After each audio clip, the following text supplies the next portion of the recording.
In the previous episode, we established the foundational idea that financial crises are not random disruption, but rather the result of structural imbalances that build gradually over time, and often during periods that appear stable and prosperous. Today, we take the next step by examining one of the most misunderstood elements of financial systems, the formation of bubbles. When people talk about bubbles, they often imagine irrational behavior, excessive speculation, or sudden surges in price that appear detached from reality. However, this interpretation is incomplete because most bubbles do not begin with irrationality, they begin with logic. In fact, one of the most important observations in financial history is that at every stage of bubble, the behavior of market participants can appear reasonable when viewed in the context of available information at that moment. To understand this more clearly, let us examine a well-documented case, the United States housing market prior to the 2008 financial crisis. Between the early 2000s and 2006, the housing prices in the United States rose significantly, supported by a combination of low interest rates, strong demand for home ownership, and the widespread belief that real estate represented a stable and appreciating asset classes. At the same time, financial institutions expanded mortgage lending, including loans extended to borrowers with a low credit quality, which were then packaged into structured financial products and distributed across global markets. From the perspective of investors, lenders, and policymakers at the time, this expansion didn't initially appear reckless. Rather, it was interpreted as a natural extension of economic growth and financial innovation. However, beneath this apparent stability, a critical shift was taking place in the structure of the system. The credit was no longer merely supporting economic activity. It was increasingly driving asset prices. As lending expanded, housing demand increased, which pushed the prices higher, which in turn justified further lending because rising prices appear to reduce risk. This created a reinforcing loop in which credit expansion and asset appreciation became mutually dependent. At this stage, the system didn't exhibit obvious signs of instability.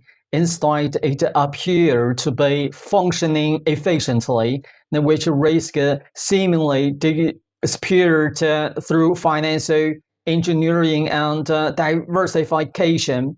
This is precisely what makes bubbles difficult to identify in real time.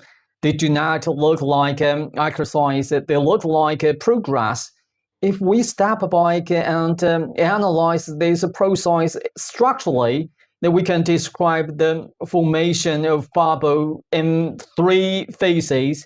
The first phase is anchored in a real economic and or structural shift, such as technological innovation, demographic change, or monetary conditions, which creates legitimate basis for growth.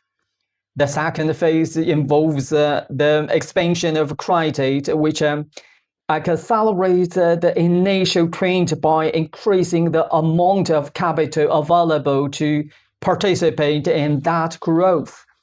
The third phase is characterized by feedback, in which the rising prices validate further investment, And the further investment pushes the price even higher, gradually detaching valuation from underlying fundamentals. At no point in this sequence is there a clear moment when participants collectively recognize that a bubble has formed, because each individual decision is supported by data precedent or recent performance. This leads to an important conclusion. Bubbles are not created by a single mistake. They are created by a series of decisions that are locally rational but collectively unsustainable. To further illustrate this dynamic, we can briefly consider another historic example, the dot-com bubbles of the late 1990s. During that period, the rapid expansion of the internet created a genius technological transformation which justifies significant investment in digital infrastructure and new business models. However, as capital flowed into the sector, valuation of technology companies began to rise far beyond their natural revenues or earning potentials. Yet, even at that stage, investors didn't necessarily perceive themselves as engaging in irrational behavior. Rather, they believed that they were participating in the earlier stage of a transformative economic shift. This pattern reinforces the same structural insight. The bubbles do not emerge because people suddenly become irrational, but because the system evolve in ways that amplify feedback between expectation, credit, and prices.